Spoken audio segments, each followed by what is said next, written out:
Hörmətli dinləyicilərim, bugün 24 dekabr 2025-ci ildir. Sizinlə mənəm, ehtiyatlı olan polkovnik Nəriman İsayev, xoş gördük.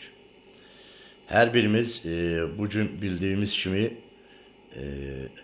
millətimizin, dövlətimizin tarixində müstəsna xidmətləri olmuş Azərbaycan Respublikasının prezidenti, silahlı qüvvələrimizin ali baş komandanı, həmçinin mən həmişə öz fikirlərimdə, təhlillərimdə, şərhlərimdə bildirirəm ki, Azərbaycan xalqının ümummilli komandanı cənab Prezident İlham Əliyevin doğum günüdür. Bu gün münasibətilə hər birimiz bir vətəndaş olaraq onu doğum günü münasibətilə təbrik edirik. Uzun ömür, həyatda can sağlığı arzu edir. İlham Əliyev bir lider kimi nə ki bölgədə, dünyada öz dəsti xətti ilə tanınan və dünya siyasətində demək olar ki, öz imzasını qoyan liderlərdən biridir. İlham Əliyev cənabları Azərbaycan xalqının dövlətçilik tarixində silinməz bir iz qoymuşdur. Və 44 günlük müharibə dövründə və ondan sonraki dövr və ümumiyyətlə hakimiyyətdə olduğu dövrdə Azərbaycan dövlətini beynəlxalq səviyyədə, gərəkli səviyyədə təmsil etmişdir. Azərbaycan dövlətinin dünya siyasətində öz dəstixətini yaratmasını təmin etmişdir. Hər bir vətəndaşın prezidenti olmağa çalışmışdır və bunu deyə bilərəm ki, müvəffəqiyyətlə yerinə yetirmişdir. Və İlham Əliyevin Respublikamızda və Respublikamızdan kənarda gördüyü işlər, apardığı siyasət onu bizə deməyə əsas verir ki, İlham Əliyevin mənim sözüm, mənim imzamdır devizi demək olar ki, bir brendə çevrilmişdir. Hər birimiz bunu bilirik, görürük və bunun nə demək olduğunu da hər birimiz anlamağa çalışırıq. Azərbaycan bugün regionda, nə ki regionda, dünyada tanınmağa başlayır. İstər iqtisadi, istər siyasi, istər hərbi cəhətdən güclənir və dövlətçilik təməlləri demək olar ki, möhkəm əsaslar üzərində qurulmağa başlayır. Bu da cənab prezidentin apardığı düzgün, məqsədyönlü işin nəticəsidir. Belə demək olar ki, Azərbaycan dövləti Cənubi Qafqazın, o cümlədən regionun aparıcı dövlətidir. Baxmayaraq ki, çətin regionda yerləşməyimizə baxmayaraq, şimal və cənub qonşularının, böyük dövlətlərin təqiblərinə, təzyiqlərinə baxmayaraq, Azərbaycan Respublikası bugün regionun aparıcı dövlətidir və dünyada demək olar ki, öz sözünü deyən dövlətlərdən birinə çevrilməkdədir. Bu bizim hər birimizi sevindirir. Bütün sahələrdə Azərbaycan Respublikasında quruculuq, yaradıcılıq, inkişaf demək olar ki, davam etdirilir. Vətəndaşların sosial məişət şəraitinin yaxşılaşdırılması, insanların yaşayış vəziyyətinin yüksəldilməsi, həmçinin ordu quruculuğunda iqtisadiyyatın inkişaf etməsi və siyasi nöqteyi nəzərdən tanınması bir vətəndaş olaraq məni də sevindirir. Və bu məsələlərin, bu halların formalaşmasında, bu halların demək olar ki, inkişaf etdirilməsində cənab prezidentin müstəsna xidmətləri var idi. Hər birimiz bilirik ki, regionumuz çətin bir regiondur. Dövlətçilik tariximiz bizim o qədər də uzun deyil. Demək olar ki, böyük bir imperiyanın tərkibindən 200 illik əsarətdən qurtarmış bir dövlətik və bunu dünya siyasi çapında belə inkişaf elətdirmək hər bir şəxsiyyətin rolu deyil. Bu, unikal bir şəxsiyyətə malik keyfiyyətlərdir ki, bu da cənab prezidentin şəxsiyyətində demək olar ki, formalaşmışdır. Bu da cənab prezidentin demək olar ki, şəxsində öz əksini tapmışdır. Hər bir Azərbaycan vətəndaşı fəxr etməlidir ki, Azərbaycan Respublikasının prezidenti demək olar ki, dünyada öz dəstixətti ilə tanınır. Və Azərbaycana qarşı olan siyasi təşkilatlar, hər hansı dövlətlər cənab prezident tərəfindən layiqli qiymətləndirilir və cavabı verilir.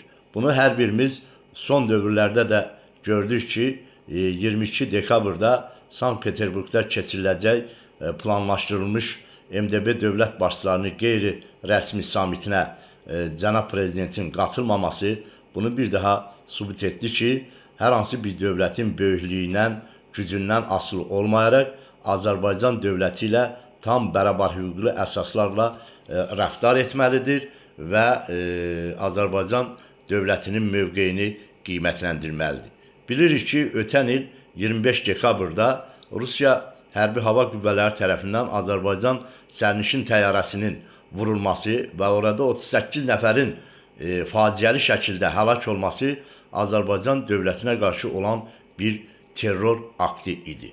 Və bu, cənab prezident tərəfindən həmin günü, demək olar ki, yenə də Sankt-Peterburqda keçiriləcək qeyri-rəsmi samitə cənab prezidentin yollanması günü baş vermişdi ki, cənab prezident demək olar ki, bu səfəri yarımçıq qoyaraq respublikamıza qayıtmışdı və buradan da çox düzgün, vaxtında gecikmədən öz qiymətini vermişdir.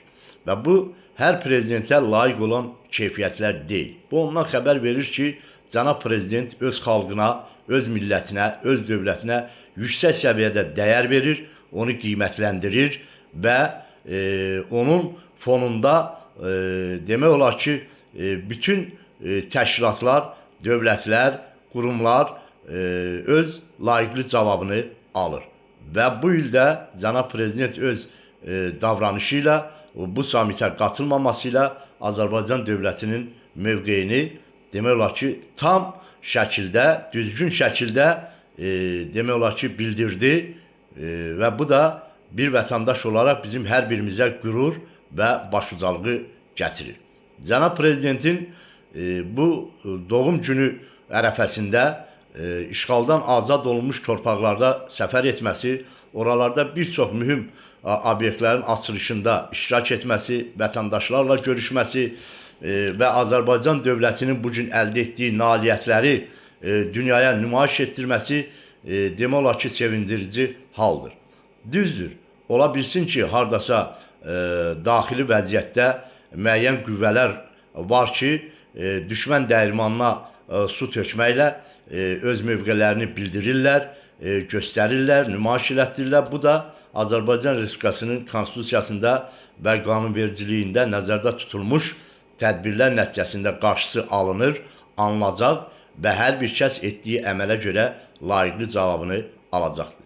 Və biz bilməliyik ki, əsası ümummilli liderimiz Heydər Əliyev tərəfindən qoyulmuş Azərbaycan dövləti əmin əllərdədir. Cənab prezident tərəfindən bu dövlət qorunur və xalq onu dəstəkləyir və dəstəkləyəcəkdir. Çünki cənab prezidentin apardığı siyasət düzgündür, xalqı qane edir və bu Azərbaycan dövlətinin, Azərbaycan xalqının, Azərbaycan millətinin dünyada nüfuzunun artmasına, mövqeyinin möhkəmlənməsinə gətirib çıxarmışdır. Bunu hər birimiz görürük, hər birimiz bilirik. Və buradan mən öz adımla cənab prezidenti bu doğum günü münasibəti ilə təbrik edirəm. Ona həyatda ən əsası can sağlığı və bu ümummilli dəyərləri inkişaf etdirməsində, bu taleyüklü məsələlərin demək olar ki, öhdəliyindən gəlməsində ona uğurlar arzu edirəm.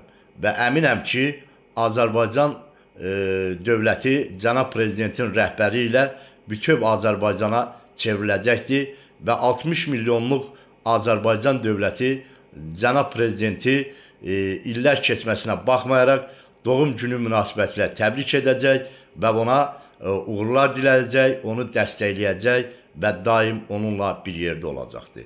Mən bununla da fikrimi yekunlaşdırıram və hər birinizə sağ olun deyirəm. Cənab prezidenti isə buradan demək olar ki, təbrik edir, ona can sağlığı, işlərində müvəffəqiyyətlər arzu edirəm. Diqqətinizə görə sağ olun.